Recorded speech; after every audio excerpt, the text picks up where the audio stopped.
Hello, good morning po sa ating lahat. Panibagong araw naman, panibagong vlog. Nag-harvest po sila ng cut flowers.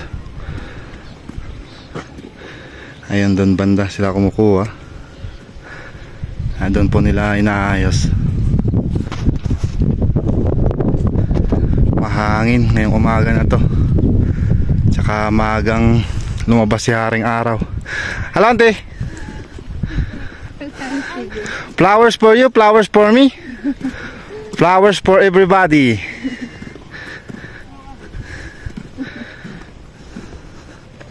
Ayan, mangungulit si auntie doon.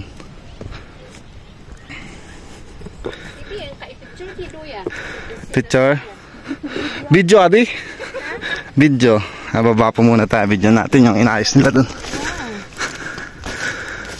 Ay, is na may asasor, ay, no ka? Asasor to dun.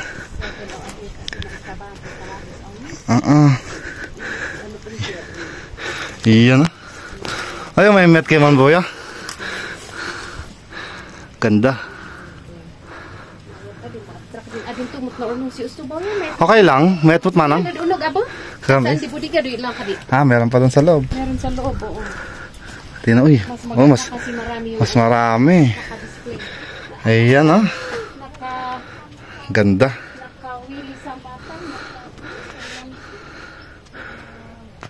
Ay, gaganda. Green balls, mix Malaysian.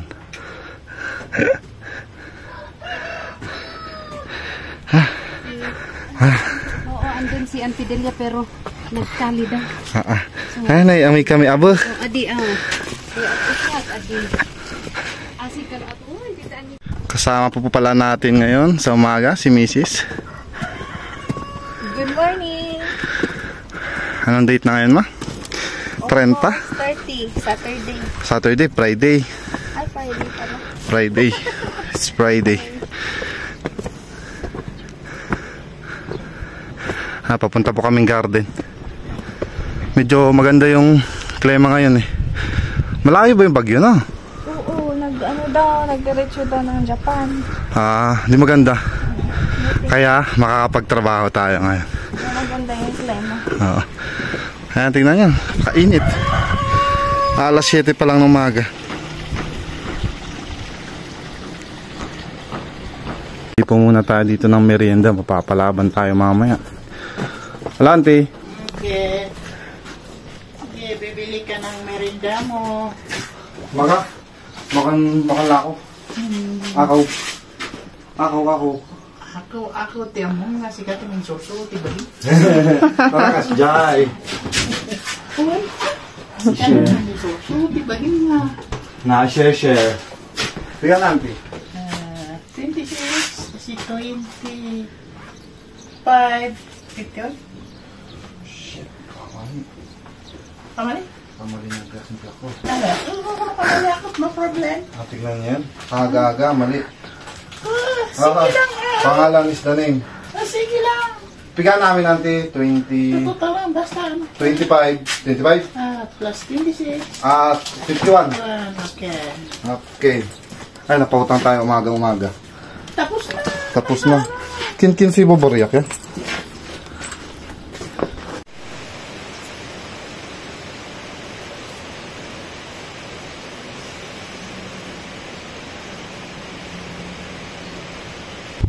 For today's video mga ka-garden, ituturo ko sa inyo ang dalawang paraan, modern tsaka traditional way ng pagbubungkal ng lupa, cultivating.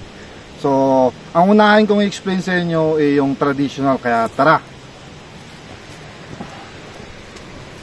Dito po tayo sa baba.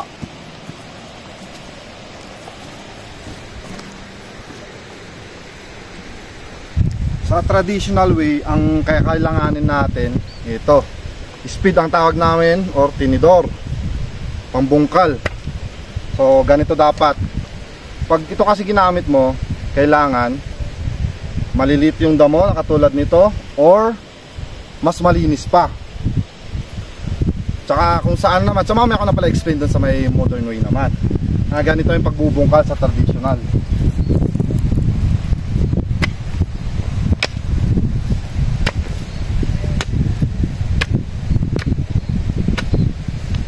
ko masyadong ma-explain Ano, kaya lang yun, papakita ko sa inyo yung mga basic lang. Ganito ang traditional way ng pagbubungkal dito sa amin. Mano-mano. Bali, ikaw na yung kalabaw. Ganyan.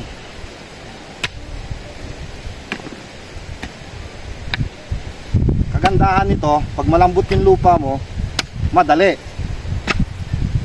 Pag makunat naman, ayun lang, medyo mabagal ka magbungkal. Parang ginagawa ko lang na bundok-bundok, parang kung saan parang chocolate. Yung Toblerone ba? Parang ganon.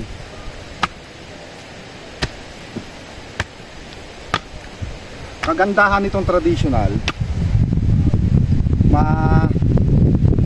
matatansya mo yung gusto mong lalim.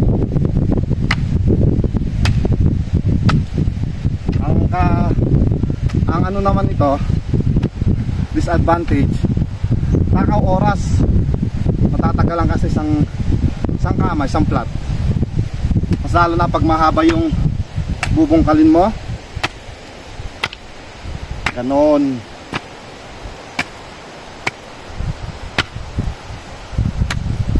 Tsaka kung sa pag mga ano naman, mga tag-ulan na, karamihan dito sa amin, mas gusto nila ganito, mano-mano. Kasi hindi daw masyadong kukunat yung lupa. Sabagay, totoo naman yun.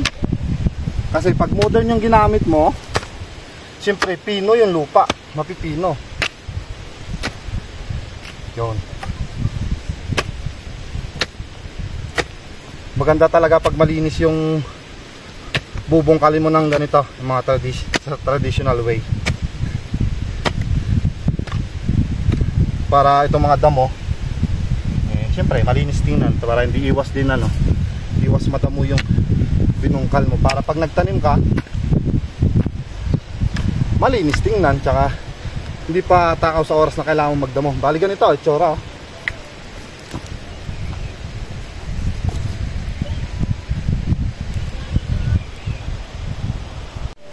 So yun, nakita na yung paano yung traditional way.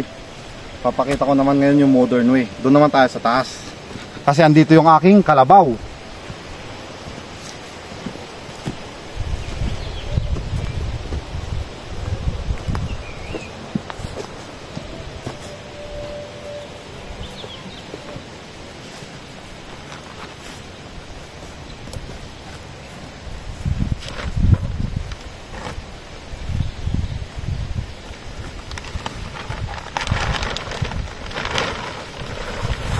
Yun.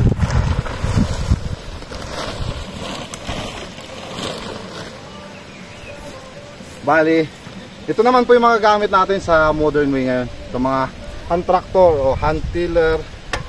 Ayan. Kagandahan naman po nito, marami kasi itong process. Tutusin lang. Mas mapapabilis. Kahit ganito kahaba yung damo, kayang-kaya niya. Kayang-kaya niyang pinuhin. Dagdag abono pa sa lupa.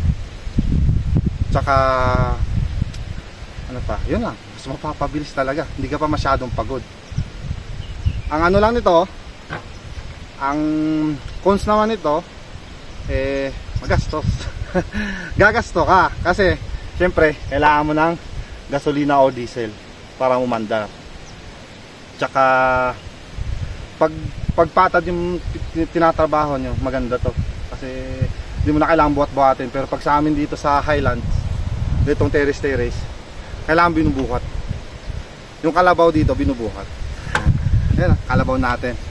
Ayan, magpapanda rin natin kasi yun nga, kailangan ko din traktorin to. Kaya kung matanong nyo kung anong mas bet ko, mas prefer ako dito, mas gusto ko to. Kasi tutusin mo, kung sa traditional ako sa traditional, pag yung gagamitin ko, kailangan ko pandamuhan to. Tsaka mas matatagalan ako, abutin siguro ako ng isang araw. Pero pag ito, mga 30 minutes, 1 hour, okay na. Tapos na, mag-ano na lang ako, mag-ayos na lang ako ng kanal. Ngayon lang naman kagandahan nitong ano nitong modern. Mas mapapadali niya yung pagtatrabaho, tsaka mas mapapadali pa niya yung pagtatanim mo.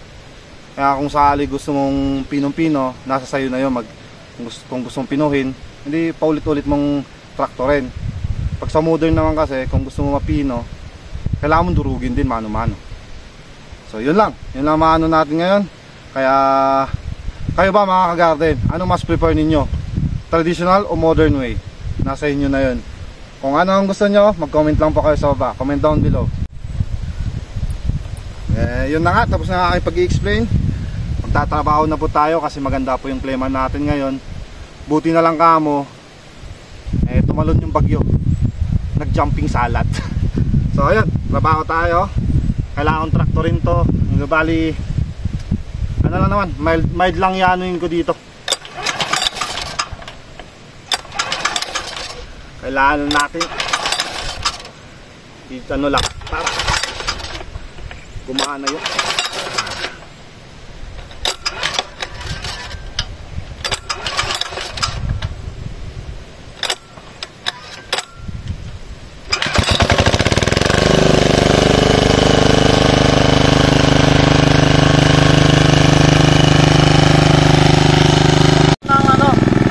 Narinig nyo, maghihintay po tayo ng mga kahit 2 minutes para uminit yung makina. Mahirap po kasi pag tinabaho natin agad, baka masira. Ganun. Para siyempre tumagal po ang ating kalabaw. Mahirap na, yun ang pinakamalaking katulungan ko dito sa aking pag-garden dito. So yun, okay na, kaya tara, traktor na tayo.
Tinatanggal pong ni Mrs. yung mga damo dun sa ating blade.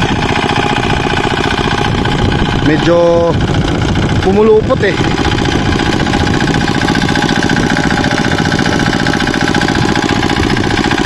Yun lang naman din yung ano dito, para bang constant nga na kailangan mo linis-linisin din. Pero at least madali na.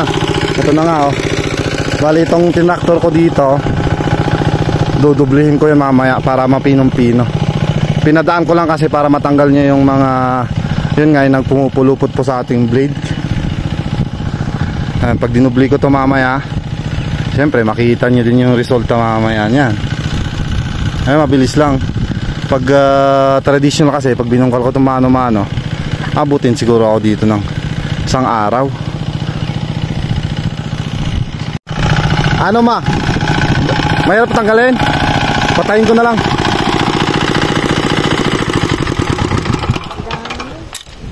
pinatay ko na yung traktor kasi sumiksik dito dito.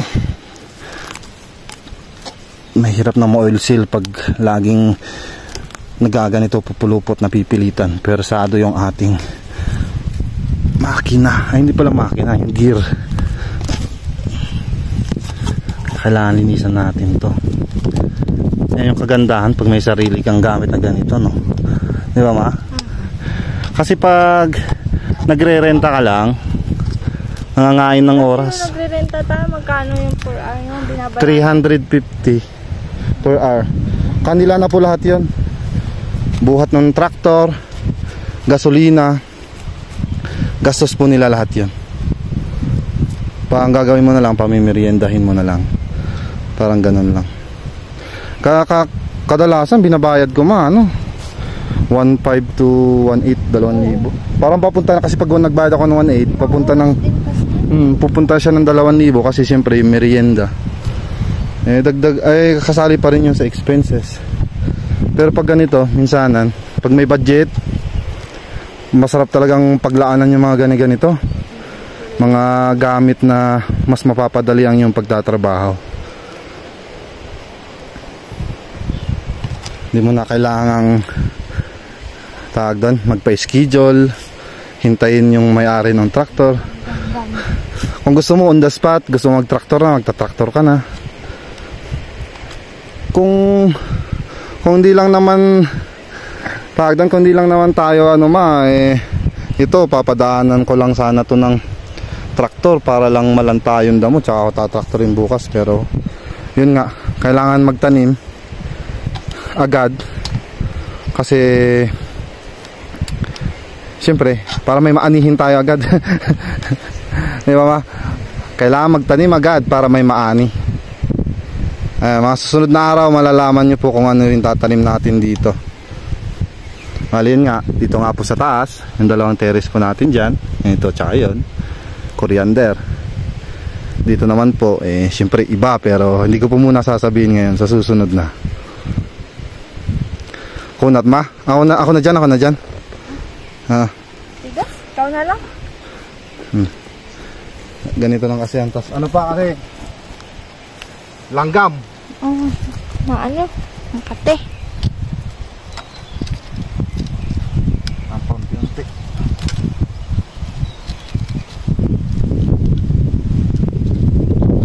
Hangin dito.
Ano na next na gagawin mo ngayon pa? Ay, syempre.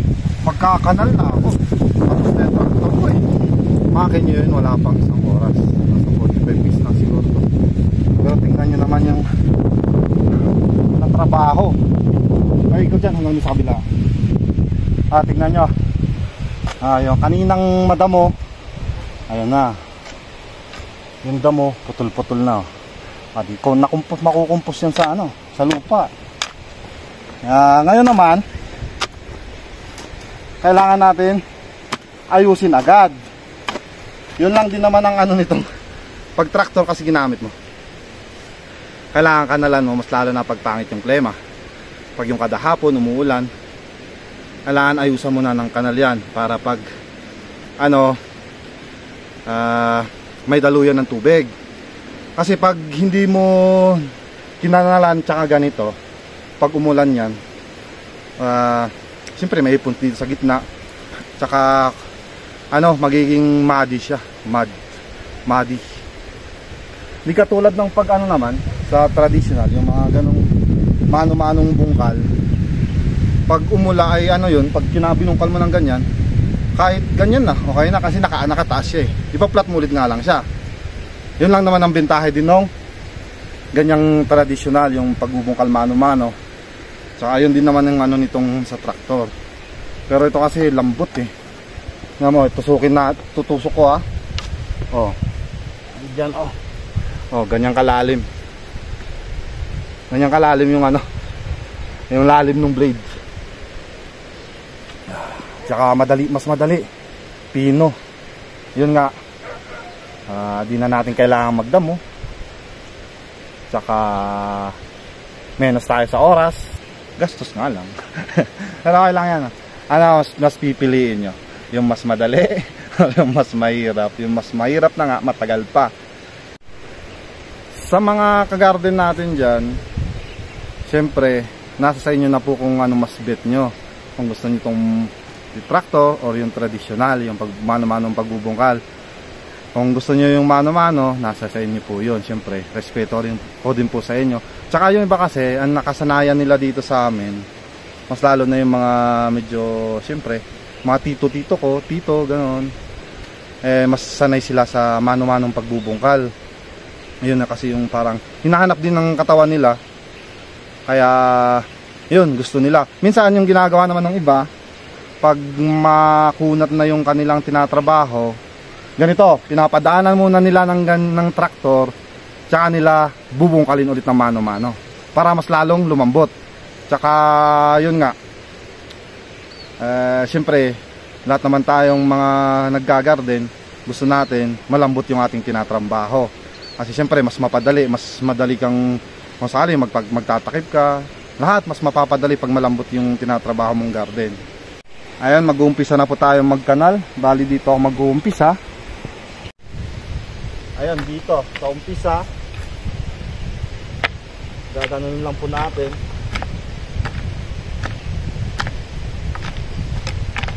Sa taas. Saka dito naman po sa gilid, siyempre ayos tayo ng kanal dito. Kasi pag umulan, pag yung galing dito sa taas na tubig, babagsak dito. At least pag ganun siya.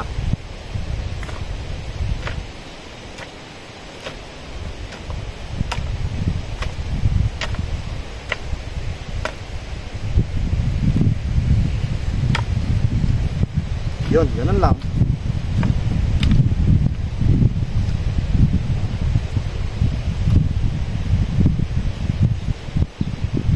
I-estimate ko lang.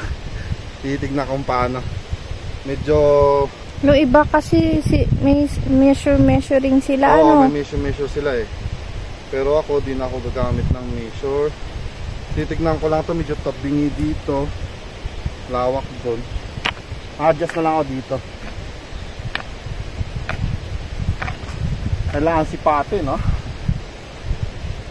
Ayun, sakto. Bale, ginagawa ko minsan pag ako lang mag-isa, ganito na ang ginagamit ko. Ito yung pinami-measure ko. Bale, umpisa ako dito sa dulo, 1, 2, 3, 4, pang-5. Yun na yung apakan ko. Yun. Saka doon na ako mag-aayos ng kanal. Ganun lang naman po eh.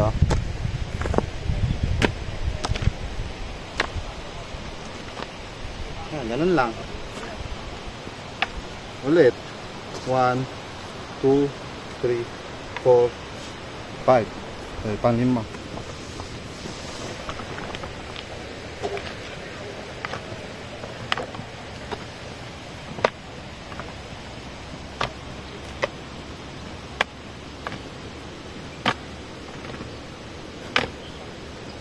minsan dito po pala sa amin,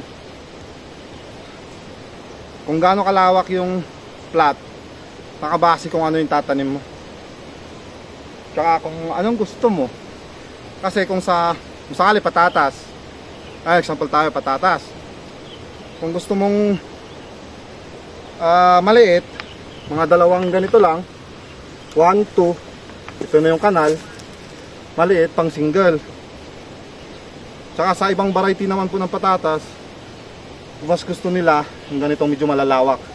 Kasi yung ibang variety po kasi ng patatas, yung bunga niya sa tawag doon, lumalayo. Kaya mas maganda minsan ang malawak, pero nasa tao na po yun kung anong gusto nila tsaka kung anong gulay yung tatanim nila. Oh, lambot na ng lupa.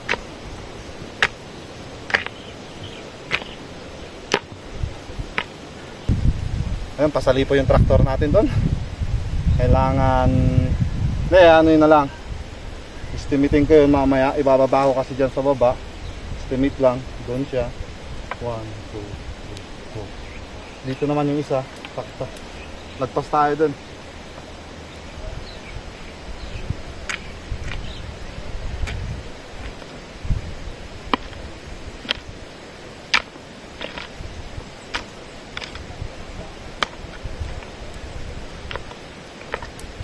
Kaya ang gamit ko po pala, gabyon. Sa Tagalog, pasarol. Yun, yun yung gamit ko.